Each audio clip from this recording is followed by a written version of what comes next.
So the next person I'm going to get to come up is Francesco Penzeri from Dimitra. He's going to give us a talk on Dimitra basically specialise in biogas, and they have quite a lot of extensive experience in the parent company in Italy, and they're developing some small scale plant in Ireland, which is quite interesting.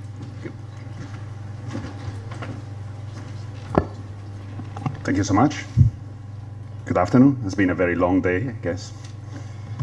So I would start introducing who is Dimitra. Dimitra is a company that's been set up here in Ireland in 2013, but we do have Italian roots, and probably most of you know that in 2012, actually from 2008 up to 2012, in Italy there was a very generous incentive for anaerobic digestion and electricity from anaerobic digester.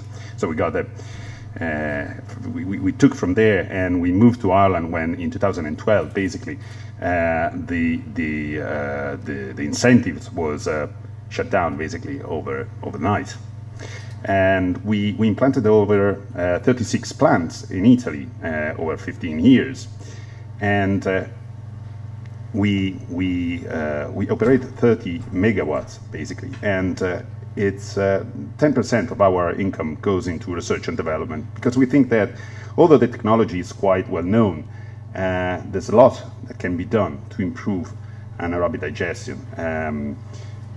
We heard what you said, Russell. It's every single project is slightly different, and for us it's a big problem.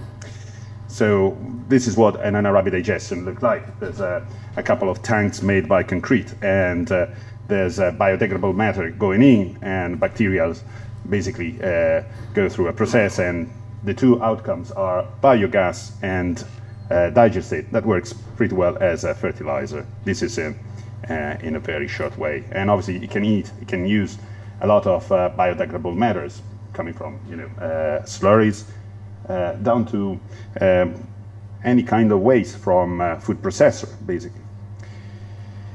So we started and we developed a good market in Italy. We built big plants. We were the first company building an anaerobic digester based on the organic fraction of municipality solid waste. But then in 2010 something interesting happened.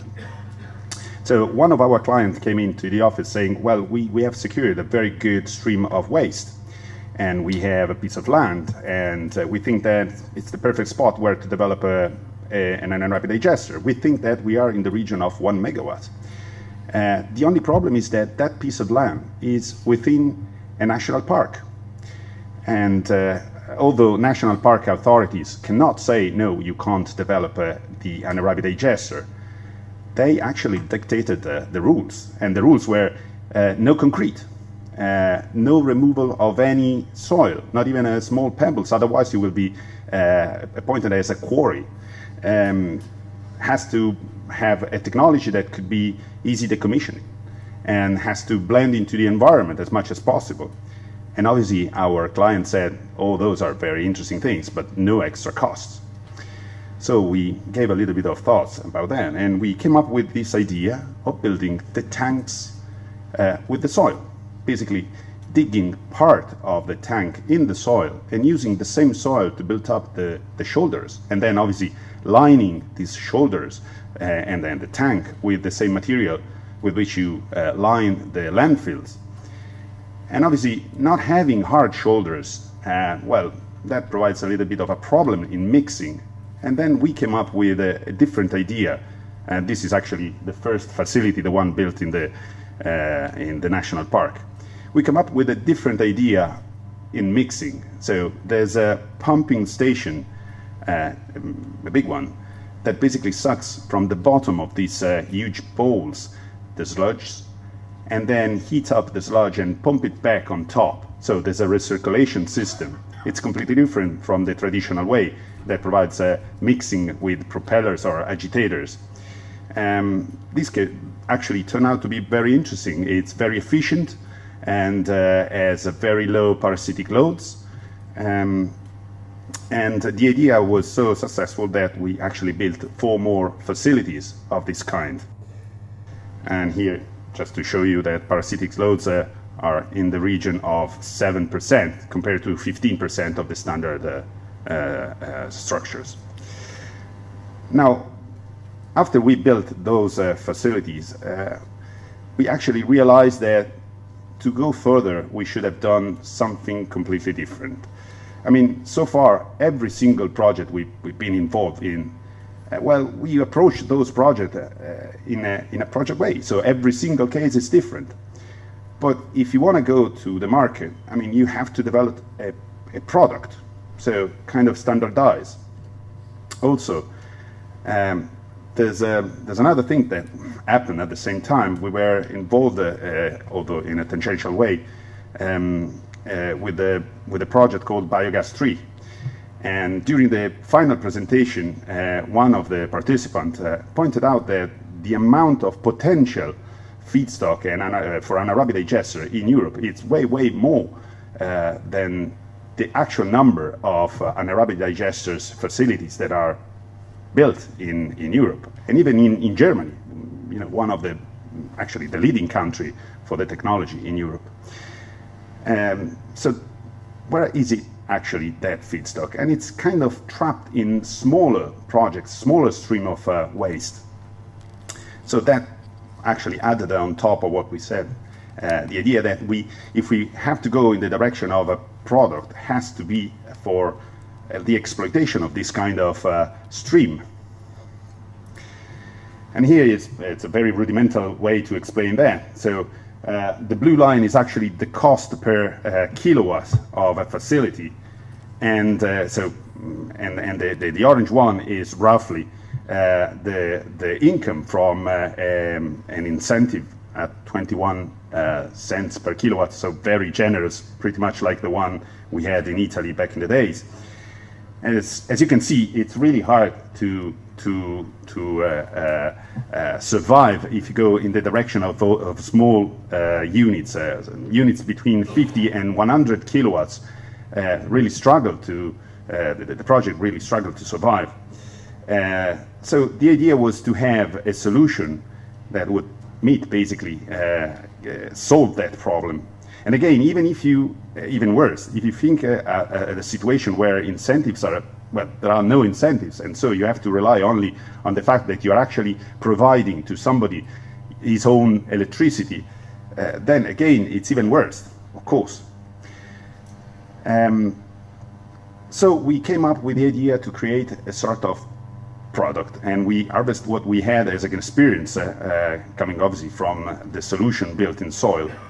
And we thought, okay, this new product has to be easy and quick to be installed, very modular, easy to be expanded, and has to handle quite a wide range of feedstock. Obviously, it has to be environmentally friendly and should have a low impact on the landscape. The best would be to have it tested even before shipping, and should have very low maintenance. And of course, should be 30% less expensive than the standard solution made by concrete. So we came up with this idea.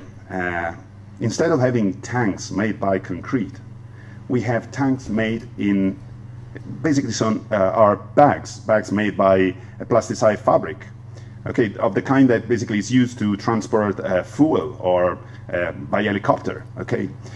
And the recirculation system that provides the moving of the sludge is the same that we have applied to the big facilities made by soil.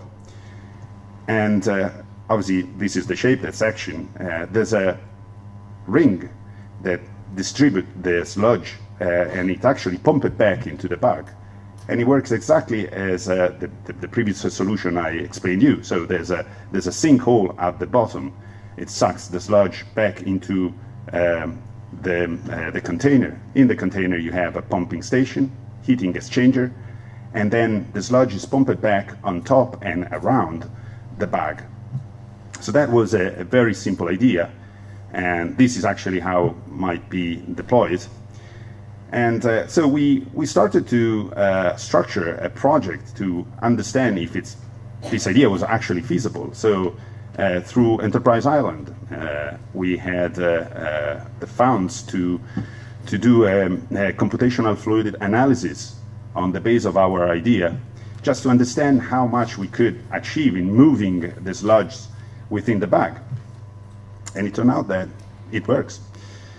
And then the second step was to apply for a research, development, and deployment program from SEI. And we had a unit, a small one in scale. It's actually still working, placed in Tipperary, on the site of a dairy farm. As you can see, it's a bag. You can see from the picture down there, it's flexible. But it works perfectly as a reactor tank. The heat is actually provided within the container. There's a pumping station in the container. There's just one single pump. It's a grinding pump. So every time the sludge goes in, it's actually grinded, which is actually good. So provides a much better mixing. And there's a sprinkler on top, which actually keeps at bay any foam or any crust creating on top. And it's very simple. And so the idea is obviously, it's not idea, it's what's actually happening. So we will put on market this kind of solution with the container and the bags. And the bags comes in 3 different sizes. So again, we are oriented in the direction of a product. And the product will handle different volumes of sludge, and of course can be combined. So one single pumping station can deal with more than 1 bag, up to 3. So basically providing the mixing into three different bags, which actually provides a huge flexibility. Let's say that there's a dairy farm which has a number of heads in its area, and over the next 10 years they want to double the number of cows they have. Of course, I mean, this will help them to address this issue, and the sludge produced by this double number of cows will be factored into the same facility. Also, this is actually something that in the future, if you decided to move it or change it, you can simply fold the bag. Okay, obviously, empty the bag, fold the bag.